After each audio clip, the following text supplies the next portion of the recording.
Hi, my name's Eric Heiss. Just got done watching episode 4. Stay tuned for episode 5, Struggle Beyond a Decade. Thank you. This film contains actual accounts and depictions of war. Some material may be graphic and not suitable for all audiences. Time is 1951.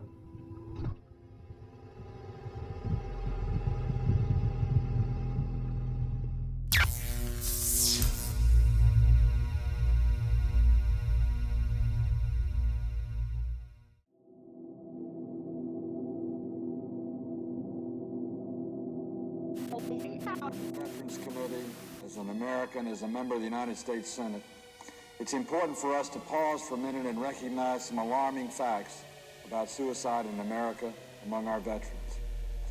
On average, every day, 365 days a year, 22 veterans that have served America take their own life in suicide. That's 8,000 veterans a year, an alarming number that is growing. It is important for us to recognize the need to see to it our veterans have access to those things that can help to prevent suicide and make sure that it's minimized and happens as little as possible. Things are different these 10 years later. Yet again, I find myself in a country in which it all began.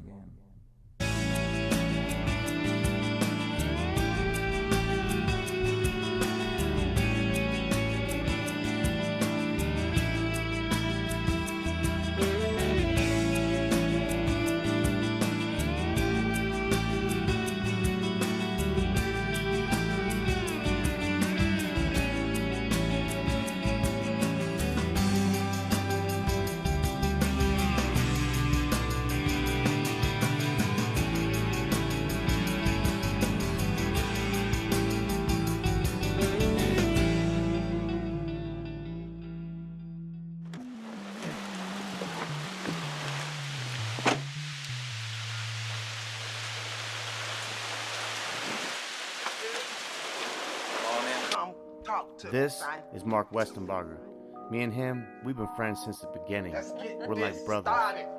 We started in 1st Platoon together, and that's kind of where this project started. And now, years later, it was time to finish this thing. I mean, you work around these people all the time. You know, when you're in the Army that long, you don't see any kind of, well, I mean, you see color, but you don't think about it. You know, if you do, you're in the wrong fucking spot. You correct those things out of people, you know, it's a... Yeah, exactly. You know, oh my God.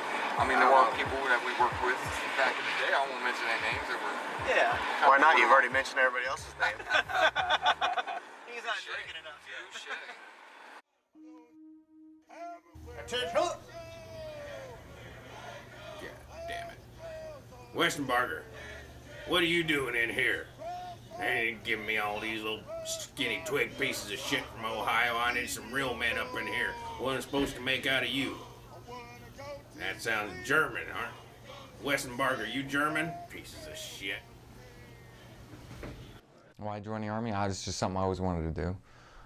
There wasn't any real family history of it. I know my grandpa was in World War II, I think. I know we didn't talk too much about that, but I know he was in the Army at some point, and it was in that time frame. And my sperm donor, or my biological father, he was in at some point too, but I never experienced that. As a child, he was already out. But I don't know. I just, you know, as I started to grow up, it's just something that I always wanted to do. I think my first memory of actually being an actual credible job or something I actually wanted to do, I was about 12. I guess I was right around Desert Storm.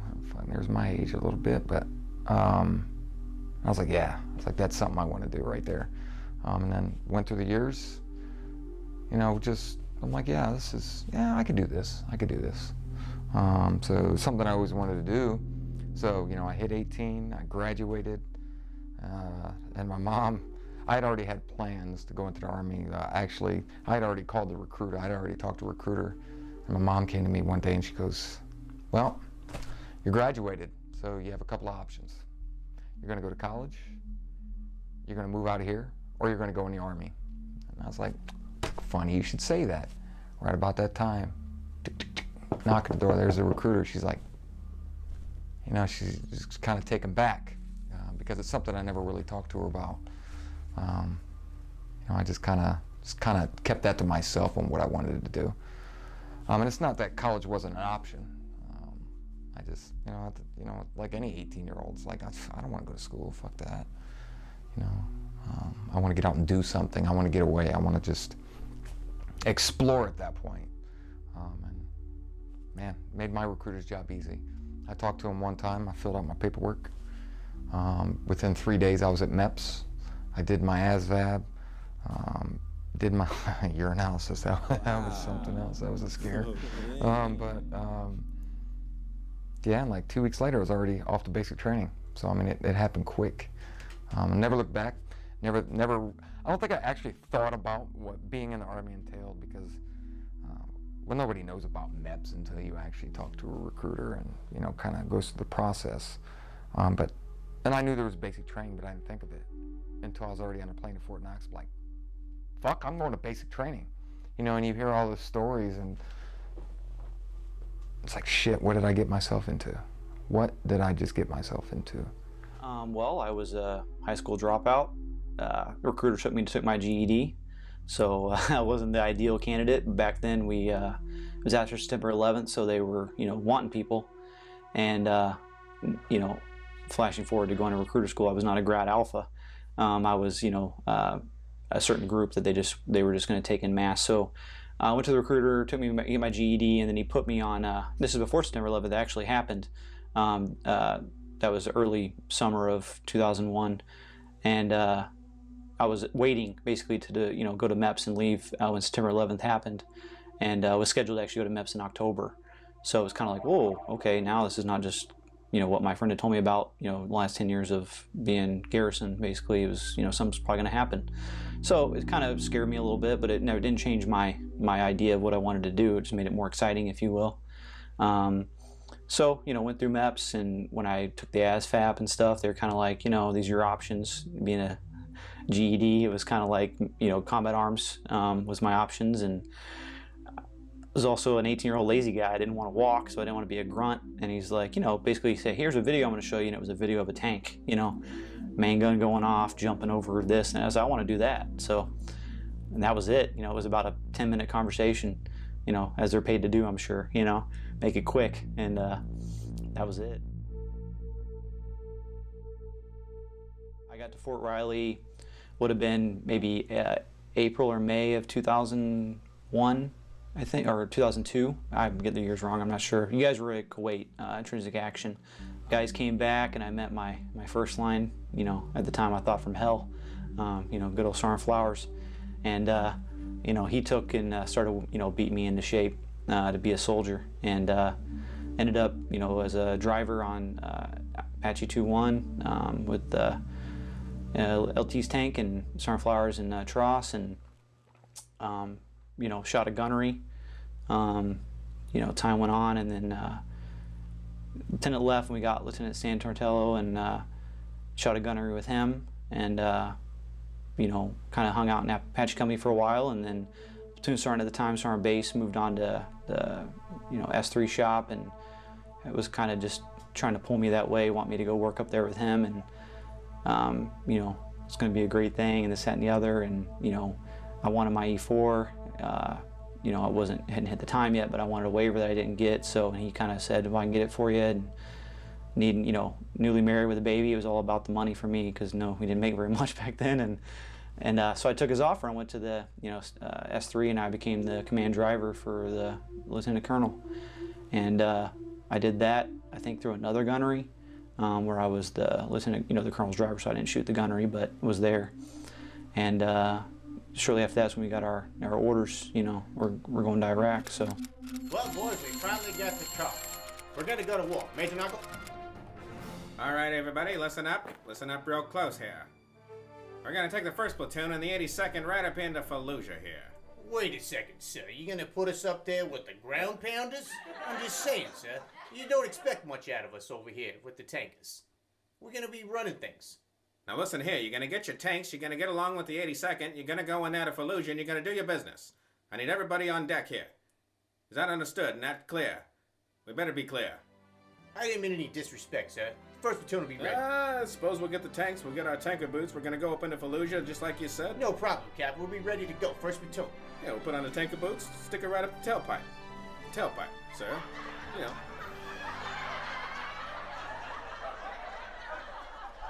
You know, at the time, I mean, I wasn't on the line, so I wasn't with, you know, a large group of guys that were my buddies, you know what I mean? I was with a small select few of people, but, you know, we were mixed into the mix, but, so, you know, we knew we were already on order, we were already going to NTC, we were up in the training for that, for NTC, but, we, you know, I want to say I knew before we got there what was going on just in my position, so I don't think it was as big a surprise as, but I was sitting back watching the reaction of the other guys, and for me, it was a feeling of probably, you know, I can admit it now, but excitement. You know, I got a new baby and a wife, but this is what you join the Army to do. I remember I remember being, I mean, we were a gaggle. I mean, we were dumpster fire right out back behind those H barracks, the line company H barracks. Colonel Swisher put out the information. I mean, just the looks on people's faces, I mean, it was, you could tell who was in the Army to be in the Army and who was in the Army for the benefits, for the, well, at the time, the GI Bill and the Army College Fund, which $40,000 is a lot of money. And then you see those people you know that you wanted to be by in combat. So, you know, when that information came out, you're looking left, you're looking right. And those people that are looking down at their toes in sorrow are like, what did I get myself into? And they're like, no, he's not with me. He's not with me. And you see this guy over there with just a wicked grin, and you're just like, what company is he in again? You know, that's like, oh yeah, that's the guy I want to be with. You know, and it was weird. I'm weird like that. I came in the Army for that. I came in the Army for war.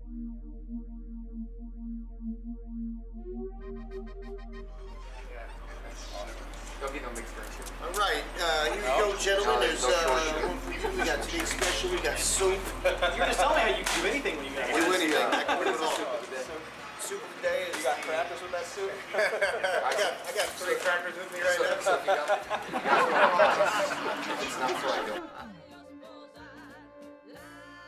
now. New kid, like a lot of people, it was a, you know, volatile relationship. You know, going into the deployment, I knew when I said goodbye, it was probably for good. Not that I was not coming back, but that, you know, she wasn't going to be there when I came back. Because you're struggling to hold it together when you're there day in and day out. It's not, you know, it's definitely an absence is not going to keep that going. So. And I remember that my in-laws were in town at that time. When everything went down, we got, you know, hey, we're going into Iraq. They left a couple of days early, so our Major Park's like, well, you don't talk it over with your wife. Of course I had kids, and of course I had a wife, but, you know, deep down inside, and this is sad to say, that the Army's always been my passion. It still is, you know. Getting ready to retire is still my passion. And I'm not saying that my family was second class, but this was my calling. And, you know, being married at that time for, 3 years, a couple of kids, I mean, I still had that. If I said no to that I knew it was something that I'd regret. Because, you know, at the time, we didn't know that there was going to be an insurgency.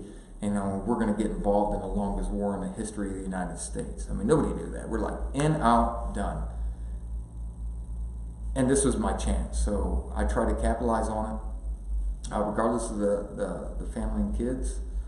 You know, I know, you know, if anything did happen, they'd be taken care of. Iraq was the lesson of September 11th is take threats before they fully materialize. Look, up there, there's an insurgent on the 6th floor. Right in my own neighborhood. I thought coming home was gonna be different.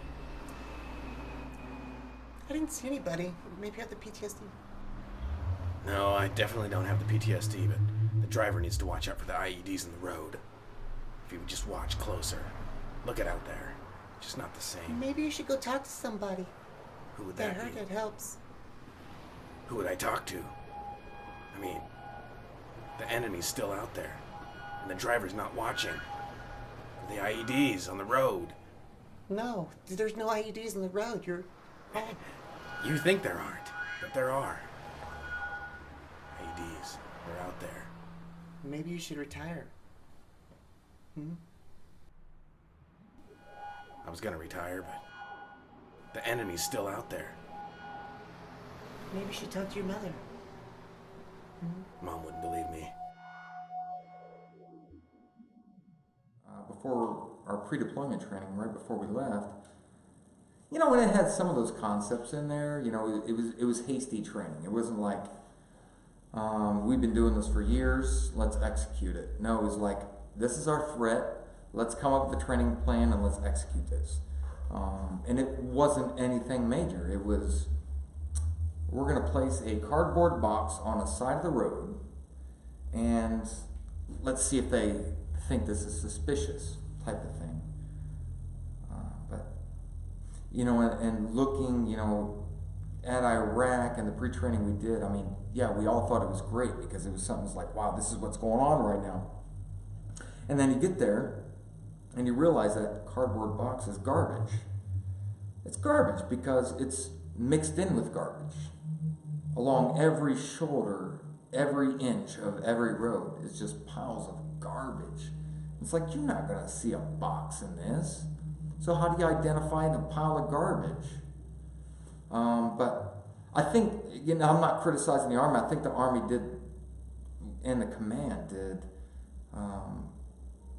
they made the best training available for what we knew at the time.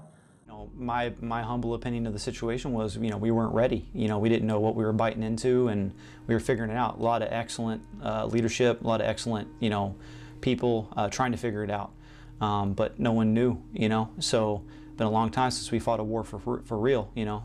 Things were already going on in Afghanistan, but it was a different type of you know, thing going on there. But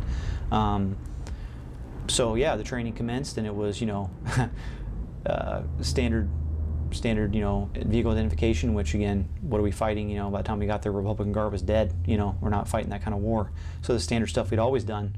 But you know, stepping up some IED stuff, and we didn't know what that was. You know, IEDs were a foreign thing to us. We figured it out quick when we got there, but you know, and even the training on that was a guess. You know, look for this, look for that. You know, look for wires that are going to be across the road and things like that. Well, it's, you know, we know that that's not how it ended up being. You know, just I remember the heat and the feeling of this is just another planet or a different place, you know, just not home. So amazingly enough, it was the same, because we were there in 2001 for intrinsic action when the towers fell. So we went from an army of peace to an army of war, but we didn't know who the enemy was. And yeah, so we got to Kuwait, and we were there, I don't even know how long we were there. It seemed like forever, because we were in the stupid tents and dust storms at noon, and it was just, you know, can we do this already? You know, people are just, you know, and even the command, because again, where I worked, you know, I had kind of, well, I wasn't, you know, it wasn't, you know, preview to the information, I heard it secondhand, you know, probably before other people. But you know, no one really knew when we were going, from what I took, you know, till really close, and everybody just wanted to go. Even the upper command, they just wanted to get going with this, you know, let's get on with this. I just went through this training, this IED training, and I had fiberglass doors. Are you fucking kidding me? And that was going through my head, and I was like, you know what? Whatever. Let's do this. So we signed for it, and then a couple days later, we moved out. We moved on out to the convoy up to Habania, as it was. Maybe whoever was on the truck in the gut, you know, the turret, he's like, here, take my M4. You know what I mean? So I'm off and I'm up against the wall on the, you know, the side, you know, the side that was towards our post, the opposite side. Remember that house that was right there was like abandoned? You can see it from the west gate. We were right there, but on the other side was that retaining wall along the road. Yeah. I was up against that wall, and all of a sudden I'm standing there, I got my back to the wall, and I'm looking towards, and all of a sudden, just a boom hits the wall behind me. They, you know, somewhere in the town, an RPG or rifle or something, it flung. Could have been me shooting. Yeah, probably would have been Hooper if anything. Yeah. You like to shoot at friendlies. Yeah, but it, you know, but it hit the wall on the opposite side behind me. You know, but what it was there was a truck that got hit by IED. It was on fire. Remember that? Yeah. It was burning up. Yeah. Yeah, You know what? I do you remember remember that? It was You right by were the there. school. Yeah, right by the school, and it was burning, and that dude was I got pictures charcoaling. of that. Yeah. Yeah, I was just seeing as like this red goo. That was the only thing left. Everything else was Shit gets Yeah, hot and we were sitting there looking at the dude. He was alive when we got there. Remember? He was like I ain't screaming, going in. and we were like talking to each other, like, "What do we do? do we shoot him? Do we?" And that was probably what we should have done. Looking back on it, we should have just shot him because we weren't getting him out of there. We quickly moved to the buildings that would have been where Camo was, I think, right off where the S shop where finance was, I guess. And we stayed there for a while. In those rooms, no doors, just kind of set up a cot and stayed in there. We had, by the times, a couple guys had solar showers that they were sharing. So we were able to take showers, digging holes to take a crap in, and washing our clothes in empty MRE boxes with trash cans, with trash bags in them, and some detergent that some people had brought, and figuring it out. Along that time was probably the time I remember, not myself, but the first, time that they sent out a patrol or whatever it was out to see what was going on in the nearest town, Chaldea, and hearing over the net, contact, nobody knew what they were getting into, and I don't even know what vehicles are out there, to be honest with you. It might have been tanks. I just remember the trucks coming back, and some guys had some, got shot, minor stuff, but the looks on their faces was just, horrified, just something that everybody I figured out would have to go through as this progressed, but they were the first ones that I saw that look on their face, that someone's trying to kill me, so.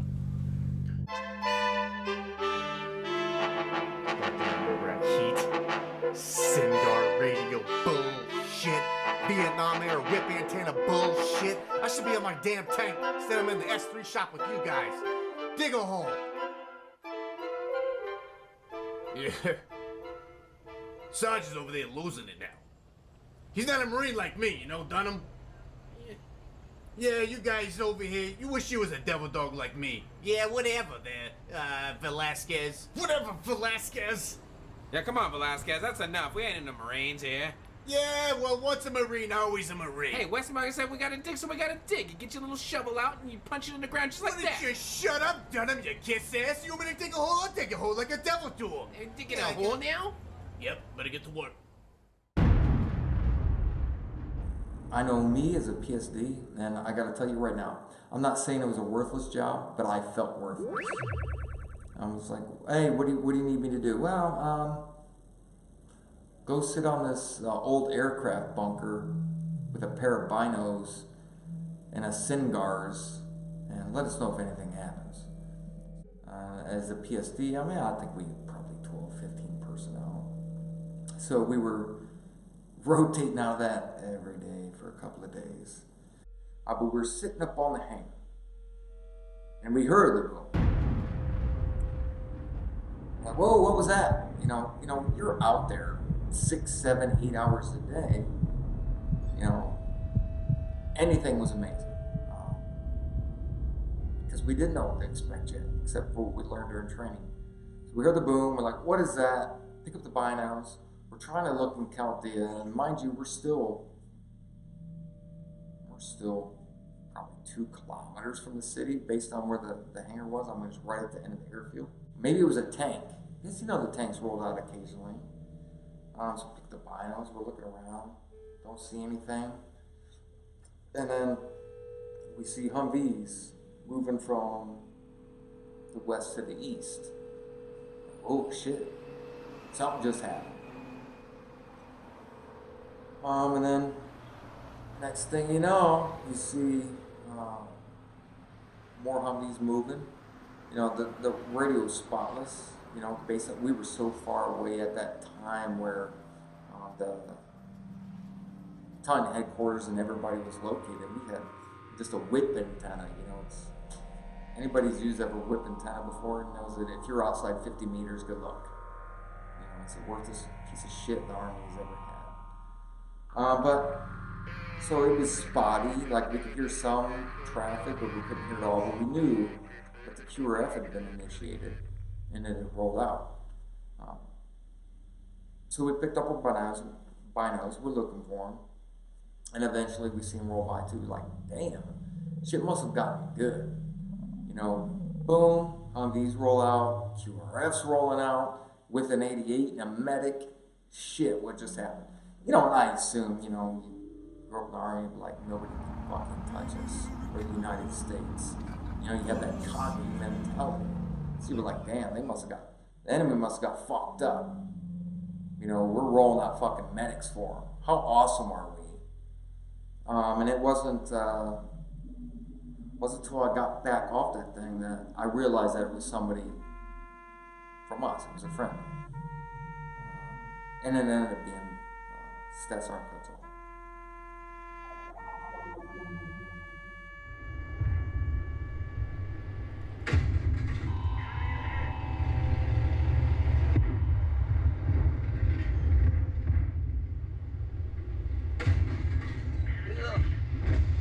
Take that. There are like whole teams over here. I am the Alpha, and I am the Omega. I am the beginning, and I am the end. The beginning, while wholeheartedly unfounded in disbelief and carelessness that was behind it, This guy right here. shows a side of truth. A side that we often fail to recognize or lose sight of in our world of selfishness and arrogance. When the idea of protection and security ravage our minds, Shoot the top of his turret off. truth materializes and in a blink changes life in every aspect associated with it. Fucking took out my commander. He took me out. Around this day 10 years ago, my life had changed. And to be honest, I can say that it's for the better. From that day, I've seen things most hope they never do. The memories they hold manifest not only from the images in my mind, but from the smells and the echoes of the decisions. Well, at least in this game, you get to start over. Yeah, and that's true. One of these days I'll have a heart attack and it's not gonna fucking start over.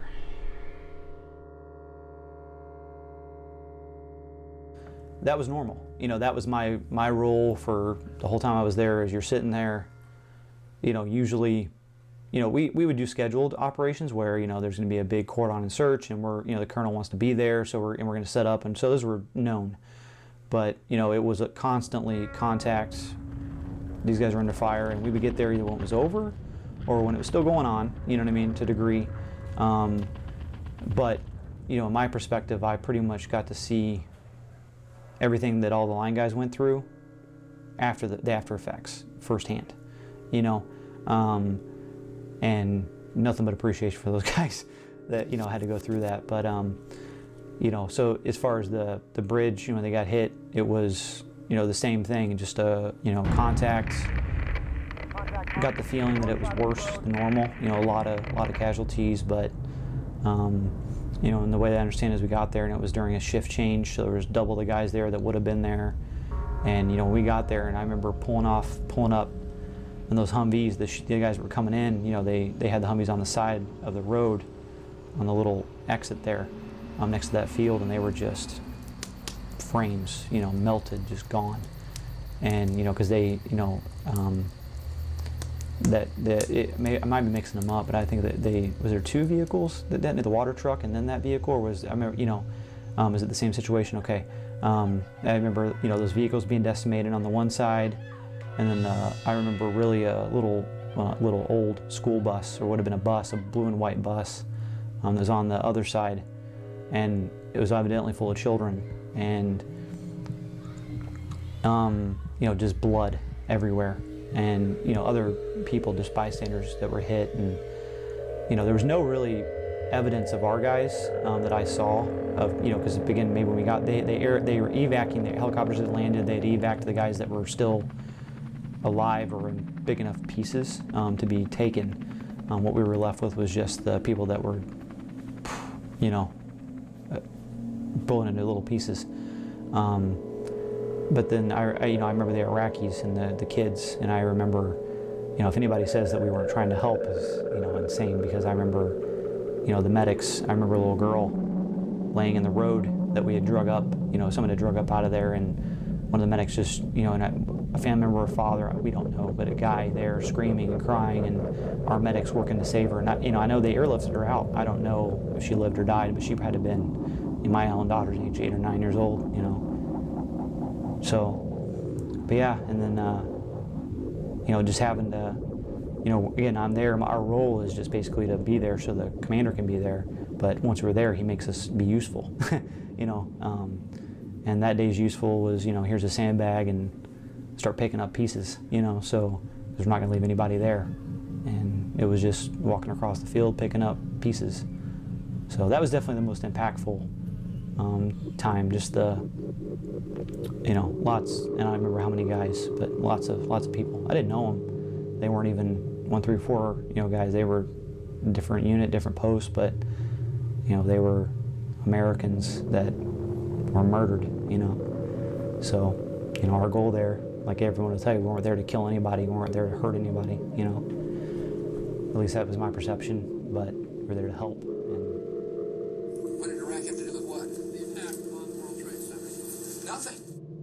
You see a dead cougar don't mean anything. The only time you really feel anything is when you see a GI messed up.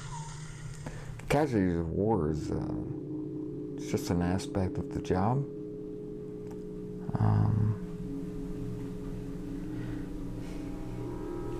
You can't take it,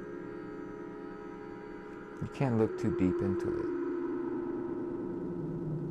You know, as I was picking up body parts and sorting it, and they're like, I think this is this guy. And you throw it in one trash bag.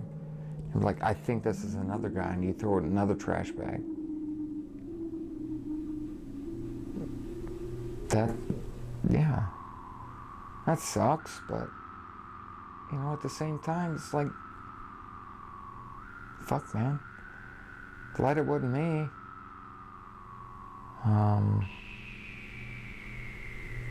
It was a V-bit. It was a V-bit. They had actually Bravo 19 Cav. And that was before I went to 1st Platoon, so I was still in PSD, so we rolled up. And the V-bit had hit just under the Caldia Bridge. So we went there. Battalion S3s and Commander's PSD. So we went there. That's what we found. You know, we rolled up. There was Black Hawk was coming to take the 1 or 2 survivors that we had. But when it scurried off, that was it. It was cleanup. You know, so you had 9, 10, 11 people. You know, we're not gonna have their own platoon clean up their own bodies. It's kind of wrong, and it's a little insensitive to do. So we did it, and it was tough. You know, going through and just picking up chunks of flesh, 1, 2 inches, like, no, let me just put it in this bag. And then you go through and you see ID, and you look at it, you say, oh, clearly. And then you have to choose what bag it goes into, but you're so dumbfounded you don't know what bag is for who at this point, because it's nothing more than a bag of flesh. It's like picking up, you know, just chunks of nothing. But you pick it up, you throw it in the bag with your best judgment. It's pretty sad, actually. That's not even funny. And I don't know why I laugh, except maybe that's my emotion to accept that. But it wasn't pretty. It was actually probably one of the saddest moments of my life. Because you want to respect that guy who just gave his life, that you're picking up off the ground.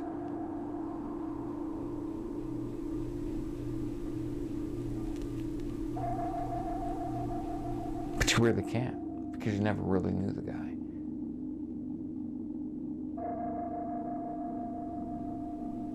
And back to that is like you never knew the guy. How sad is that?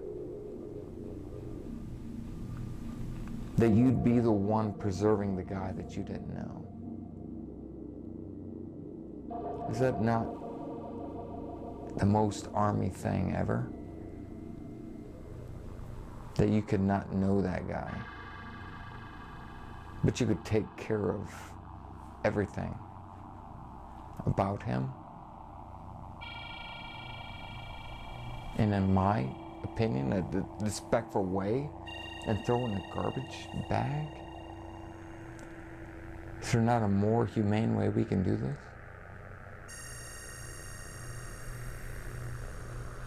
Is there not a more respectful way that we could take care of this guy who just died from a VBID?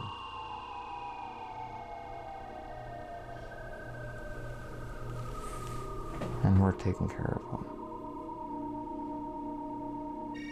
It was early. It was something we didn't know.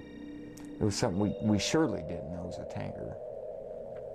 And it was something that the Army, although not new, we've seen some of the same stuff in Vietnam that we just could not conform to.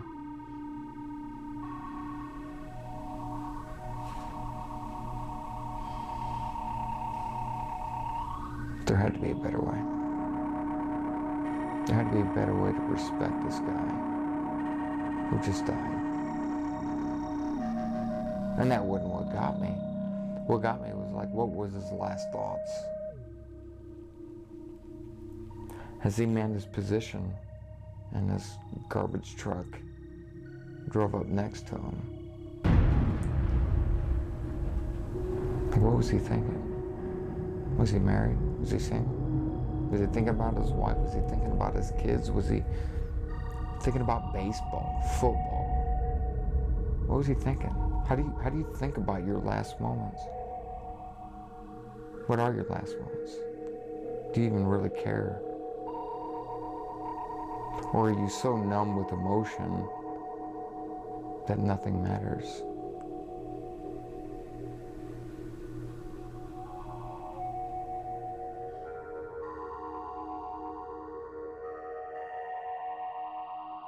Some take it pretty hard. The most memorable one I know of was from Sergeant Wright, Sergeant First Class Wright. So I was in 1st Platoon when he originally came to Fort Knox. He was a tank commander. What a goofy guy. Balding, bigger guy. And he's like, oh my gosh, look at this guy. His first impression wasn't that great, but I'll tell you what, there was very few tankers that knows his shit like Sergeant Wright did. And once we actually knew that, it's like, man, like I would fucking trust this guy. Anything, doing anything. And I remember, I was still on the PSD at the time, and his PL just died. And it's, me and Sergeant Wright, and again, we didn't hang out on a personal level. He was a staff sergeant. At the time, I was just a sergeant, and then I deployed, and I got promoted. Actually, the first day on ground in Habanilla, I got pinned. So I went in the E5 promoted, so he got promoted to Sergeant First Class. But we still had, that relationship, like I was still in his platoon. With your platoon mates, no matter what your rank is, you learn, you develop relationships with these guys. Well, definitely on a professional level. And although there are limitations, when you're dealing with your soldiers, you still develop a personal relationship with them, and just like me trusting him on a tank, there's people that you go through the military with that you can always confide in, no matter what your ranks are, no matter, you may have been specialists together and, I fucked up and I'm only a sergeant, he's a Sergeant First Class now. It doesn't matter. You still have that relationship and you still have that level of trust that you can always confide in somebody. And I think with Sergeant Wright, that always existed. And it still exists now. He's retired, done, gone, and I knew that if I had a serious problem that I could go to him and talk to. And so there we were. He lost the platoon leader, Rob Knapp, got blown up. And God, he's the last person I expected to see. A couple days, it was after his memorial service. I was sitting on my cot. hear a little knock. I'm right outside because we done built our own little cubicle type things out of some scrap wood. Hear a knock. I'm like, who the fuck is knocking on my cubicle? Kind of look out. It's all right. And he just starts off small talk. But just like, you know, he was there for something. You don't, I mean, you know, he was in a completely different company. He was in charter company. I was in HHC. So I knew something was wrong. I knew something was wrong when he came to me at that point. You know, and it was just small talk, but I could see it in his face that there was something wrong. And I knew he just lost his platoon leader, so it quickly turned, and it went downhill fast. And I never thought I'd see something right at that point, where he completely lost hope, and he felt it was, you know, it was his responsibility that, you know, he died, and, you know, but, you know, that's the thing with leadership, you know. You get a soldier. I've never had a soldier die, thankfully, but I can imagine, you know, the thoughts that run through your head as you lose one of your own. And although he was a platoon leader, as a platoon sergeant, you know, especially in my time as a platoon sergeant, I felt ultimately responsible for everybody. You know, I'm sitting here 12, 13 years in as a platoon sergeant. I get this butter bar right out of West Point or right out of ROTC, whatever the case may be. Yeah, you have to be responsible for that guy. He may outrank you, he may outposition you, but you out-experience him. So and as a platoon sergeant, it's your responsibility to train that platoon leader. You know, because especially now working in ROTC and training these young lieutenants, future lieutenants, God, honestly, the training's garbage. They are not even close to prepared to where they should be. Personal understanding of my realm, or my understanding of my reality at that time, was just, you know, waiting for the day to go home. You know, yeah, it's adrenaline. You know, I mean, I would say that for me it was easier than other people. I never felt like I can't do this. You know, but again, my role was, you know, I want to obviously separate myself from some of the line guys. You know what I mean? But my role was not the same as some of those guys, but it was always easier for me, you know, than even some of the guys I looked around. I think it's just we're all wired different, you know. I think we all developed an understanding that, you know, today could be my day, and I think you had to get there, you know. I think it was the breaking point for some guys. It was like you see them, they're afraid, they freeze, and then all of a sudden they don't anymore. It's because they come to that realization that, you know, it might be my day, you know, and you just have to accept that. Because if you don't, you're going to get killed. You're going to get someone else next to you killed, and, you know, the only way to ensure that doesn't happen is if you know, just decide you're going to function, you know.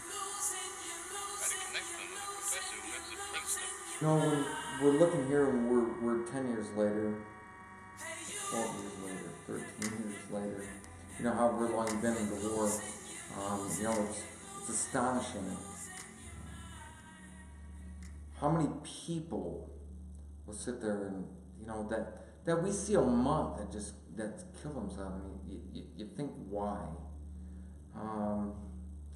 You know, I'm a Facebook user, I'm an Instagram user, I'm a Snapchat user, but so many times that you see somebody kill themselves, and how many times you see on your timeline, like, 22 veteran, I'm gonna do 22 push-ups a day. What's that doing? And I hate to criticize it. It's a great idea, but it's not working. You know what works? Reaching out to everybody that you were with, staying in contact, you know, with people that you were with, those that know. You can't go to a civilian and say, this is what I did. You can't go to any veteran and say, this is what I did, because they have no idea. You have to talk to the people that that understand it, that were there, that experienced the things that you did. And if you don't have anybody like that, you've done it wrong as a leader, as a subordinate, because you weren't paying attention or you weren't leading right. You know, some great ideas can go a long ways. Some great ideas are more for publicity than anything. Reach out to your fellow personnel. Reach out to your old soldiers. Reach out to your superior leaders. I mean, anybody can go out and kill themselves, and it's unfortunate because we all... I had a talk with a behavioral health specialist last year, and he asked me if I ever thought about killing myself, and I said, yep. And he goes, when? You know, and he starts elaborating, and I'm like, well, why are you asking me these questions? Knowing that I was in behavioral health. And he goes, well, you know, it's not uncommon for somebody to talk about killing themselves, and we just have to elaborate. And I was like, is it every person that you've been with, is it really that uncommon? Because I look at somebody that says, I have never thought about this. And I'm like, what did you do? What have you seen? Because to me, thinking about killing yourself is almost an action of humanity. How does somebody deal with picking up body parts and putting them in a trash bag and saying, hey, we're going to separate these later and see who's who? How does somebody kill somebody and have emotional numbness? How does somebody watch somebody die and say, nah, that's all right, I've got another buddy? Absolutely nobody. So when you compress these thoughts and these feelings and everything that you went through, and if you can walk away from that and say, I'm okay, there is nothing wrong with me, that's great, you're a tough guy. But it's going to catch you. But don't let it catch you when you're by yourself. You need somebody. You may not need them now, but you're going to need somebody because it will catch you. But don't let it catch you alone. You need somebody. So I said to this behavioral specialist that I think it's more uncommon for somebody to not think about this than it is to think about this. I felt normal thinking about this. And yes, I was in a critical part of my life. Nobody has to go through it alone. They choose to go through it alone. There are always connections. I got people in my goddamn phone from 2000 when cell phones were brand new. You don't have to go through this alone. The sad thing is that people isolate themselves so much that they choose to. So any leader that put themselves out there, any good leader would put themselves out there like, hey, look, guys, you could do anything you want. Call me, message me anytime. Facebook, Snapchat. We're in a social media world that any person that you know is only 3 steps away. So why aren't you doing it? If you need that help, seek it. If not, that's what they were supposed to do. We are so close as a society that we don't have to look far to get help. And it's not even professional help. I can sit up there in Chicago and say, I have nobody. I have nobody. I have nobody close. Distance. But I have people close to me that will always be close. It's my choice whether I want to reach out and touch them people.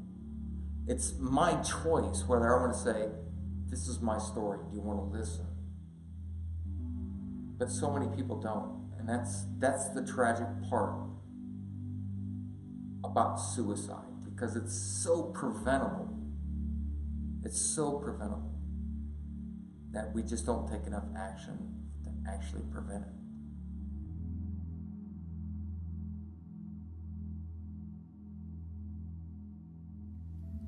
After completing my final interview, I was so relieved.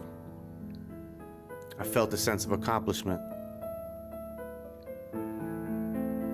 The next morning, I woke up feeling like I was being called home.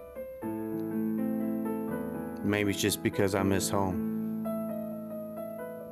But I've learned over time to trust my own intuition. So I left Chicago without a word, driving off into the morning dew. I'm sure Marc and the boys were shocked that I left without saying goodbye. But if I know Marc, he knows I left for good reason. When I got home, I got two amazing gifts. One, a hug from my family, and two, a letter from Lieutenant Smith's family. My excitement was short-lived.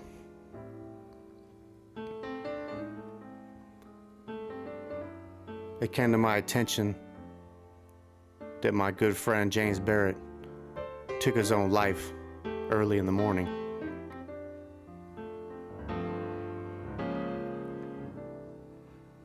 I cannot truly define a more worse place to be in. A loss of a friend, a loss of a comrade. I felt hopeless. I felt angry. But my body was in complete shock. I found myself in a spiritual battle for my life. I felt pure terror. And then this happened.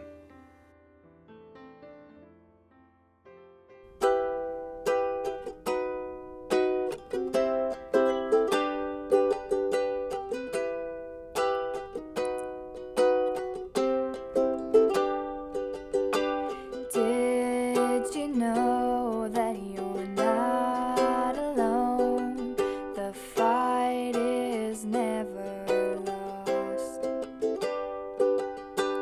Did you know that we'd still be here when the dew has turned to frost? How do we say that we're sorry? The fight was never yours. How do we say that we'll miss you? You'll see it when we mourn.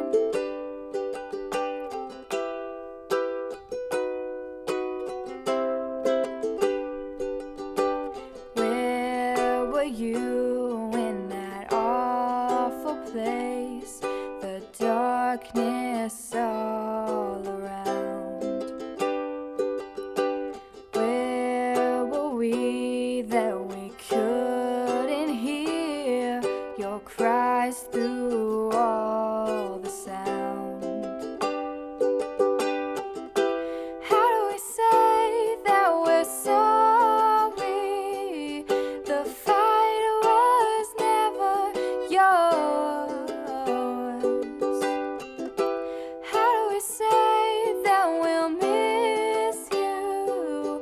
You'll see it when we mourn. The sun will come out, even if you don't see it right now. The skies won't be gray, even if you don't see it today. You'll always find home. How do we say that we're sorry? The fight was never yours. How do we say that we'll miss you? You'll see it when we mourn. How do we say that we're sorry?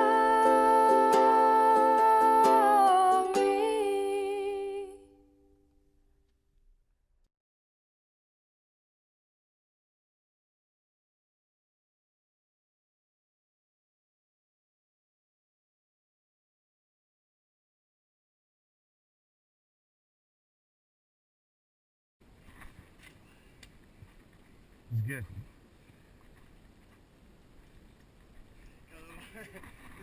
I seen your foot shaking. You see it for a second, I was like, all right, dude, I might swing out. And as soon as my foot touched, I was like, all right, there's a spot there. I seen your foot shaking. It was like, I was like, oh man.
Take that from the top again. Yeah, you're not gonna do this to me.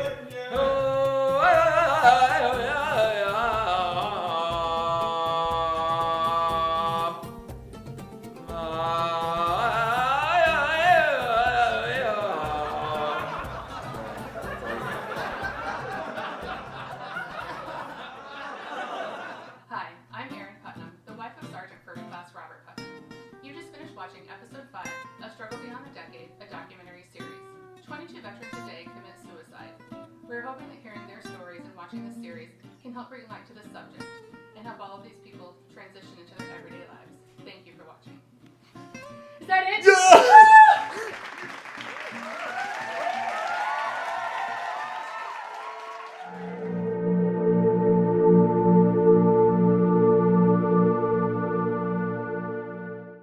This has been a Fat Ham production. That's the end of the show. Yeah, but here's the thing though.